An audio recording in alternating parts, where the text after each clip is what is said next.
ეს გლობალურ დათბობას მე მგონია, რომ ერთ-ერთი ჯგუფი ხალხის, ვინც ყველაზე თვალხილულად ხედავს, სწორედ თამსვლელები ხართ, ხო? იმიტომ რომ ყველაზე ხშირად მყინვარებთან ურთიერთობა თქვენ გაქვთ და ახლო იგივე ამ მწვერვალების სტრუქტურის დაშლას ან ცვლილებას წლიდან წლამდე შეიძლება უფრო კარგად ამჩნევდეთ, ვიდრე ის ხალხი, ვინც ქალაქის ქუჩებში, ურბანულ გარემოში ატარებს ზამთარსაც და ზაფხულსაც, ხო?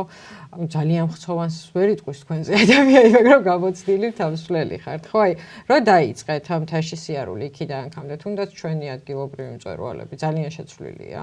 აი, შედარებას რო ვაკეთებ ამ თუნდაც ჰიმალაების ან ჩვენი კავკასიონის რა, მაინც უფრო მეტი ცვლილება, უფრო იქ ჩანს, შეიძლება მასშტაბებიდან ჰიმალაებში შეიძლება მასშტაბებისგან გამომდინარე, მაგრამ ჩემი პირველი ნაბიჯებიდან რაც მახსოვს, ჩვენი კავკასიონის მოკლედ ეს ცვლილებები აშკარად ესაც საკმაოდ ცხადი სურათია და უბრალოდ ამას მე მგონი ვერაფერ ვერ შეაჩერებს ეს პროცესი, ხო.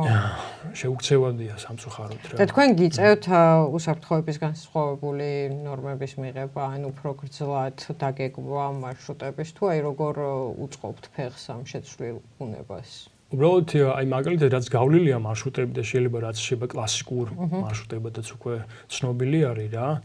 მინიმუმ ამაზე დაფიქრება არის უკვე საჭირო ეს ცვლილებები, ეს მომატებული რისკები, რაც არის, შეიძლება ქვათეცვენაში გამოხატული თუ ყინულწვენაში თუ ზღვავებში.